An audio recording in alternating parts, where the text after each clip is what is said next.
নমস্কার বন্ধুরা, শ্রাবণী রান্নাঘরে আপনাদের স্বাগত জানাই।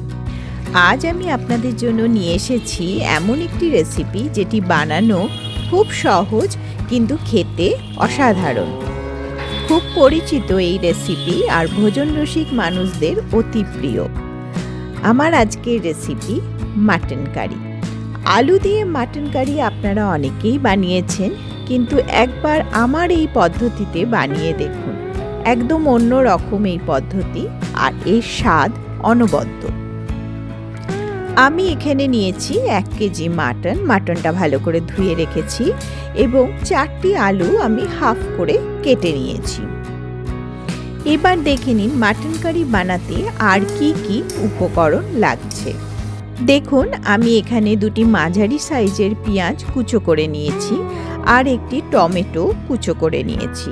2টি মাঝারি সাইজের পেঁয়াজ ও 4-5টি শুকনো লঙ্কা আমি একসাথে মিক্সিতে বেটে নিয়েছি। আর লাগছে আদা বাটা 2 টিস্পুন, রসুন বাটা 3 টিস্পুন, কাঁচা লঙ্কা বাটা 1 টিস্পুন, ফ্যাটানো টক দই হাফ কাপ, সর্ষের তেল হাফ কাপ, চিনি 1 টিস্পুন, হলুদ গুঁড়ো 1 টিস্পুন, লবণ স্বাদ অনুযায়ী। ফোড়নের জন্য লাগছে জিরে হাফ টিস্পুন, 2টি তেজপাতা, 2টি শুকনো লঙ্কা, কয়েক টুকরো দারুচিনি, 5টি ছোট এলাচ, 6-7টি লবঙ্গ ও 20টি গোটা গোলমরিচ।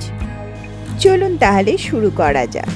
প্রথমে আমি মাংসের মধ্যে এক এক করে দিয়ে দিচ্ছি পেঁয়াজ লঙ্কা বাটা, রসুন বাটা, আদা বাটা, হলুদ গুঁড়ো, লবণ, ফ্যাটানো টক দই, অল্প পরিমাণ সর্ষের তেল। এবার সমস্ত উপকরণ মাংসের সাথে ভালো করে মিশিয়ে নিচ্ছি। তারপর ঢাকা দিয়ে রেখে দেব 1 ঘন্টার জন্য। ফিরে আসলাম 1 ঘন্টা পর। এবার গ্যাসে কড়াই চাপিয়ে বাকি সর্ষের তেল দিয়ে দেব। তেল গরম হলে কেটে রাখা আলুর টুকরোগুলো দিয়ে নাড়াচাড়া করে ভালোভাবে মিডিয়াম ফ্লেমে ভেজে তুলে নেব।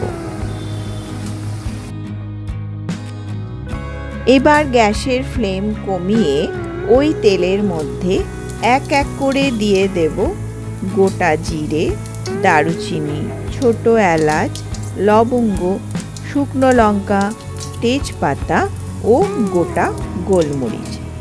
নাড়াচাড়া করে সুন্দর গন্ধ বের হলে দেব 1 টিস্পুন চিনি। চিনি মেল্ট হলে অ্যাড করব পেঁয়াজ কুচো। এবার গ্যাসের ফ্লেমটা একটু বাড়িয়ে দেব। পেঁয়াজ কুচোয় সোনালি রং ধরলে অ্যাড করব টমেটো কুচো।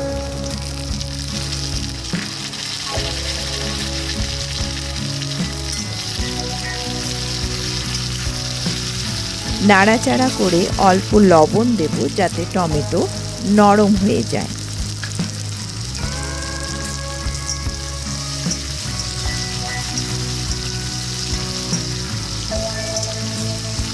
টমেটো নরম হলে অ্যাড করব ম্যারিনেট করে রাখা মাংস।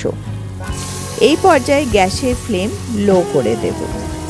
নাড়াচাড়া করে ভালোভাবে মিক্স করে দেব।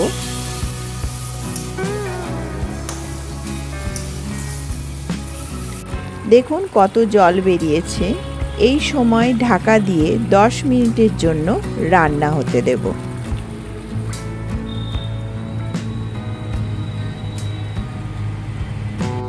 দশ মিনিট পর ঢাকা খুলে নাড়াচাড়া করে আবার ঢাকা দিয়ে রান্না হতে দেব 5 মিনিটের জন্য। 5 মিনিট পর ঢাকা খুলে অ্যাড করব ভেজে রাখা আলু। আলু ও মাংস ভালোভাবে মিশিয়ে আবার ঢাকা দিয়ে দেব 5 মিনিটের জন্য। 5 মিনিট পর দেখুন কেমন মশলা থেকে তেল ছেড়ে এসেছে। এই পর্যায়ে অ্যাড করব 1 টিস্পুন কাঁচা লঙ্কা বাটা। লঙ্কা বাটা ভালোভাবে মিশিয়ে নিয়ে অ্যাড করব গরম জল। গরম জল ততটাই দেবেন যাতে মাংস ও আলু পুরোপুরি ডুবে যায়।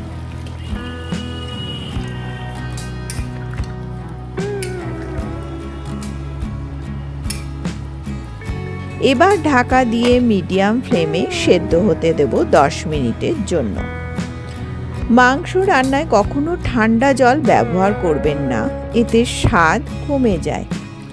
রান্নাটিতে আমি প্রেসার কুকার ব্যবহার করিনি, পুরো রান্নাটি আমি ধিমে আঁচে কড়াইতে করেছি, এতে রান্নার স্বাদ অনেক বেড়ে যায়। ব্যাস তৈরি হয়ে গেল মাটন কারি বা আলু দিয়ে মাংসের ঝোল। সুস্বাদু এই রান্নাটি বাড়িতে অবশ্যই একবার ট্রাই করবেন।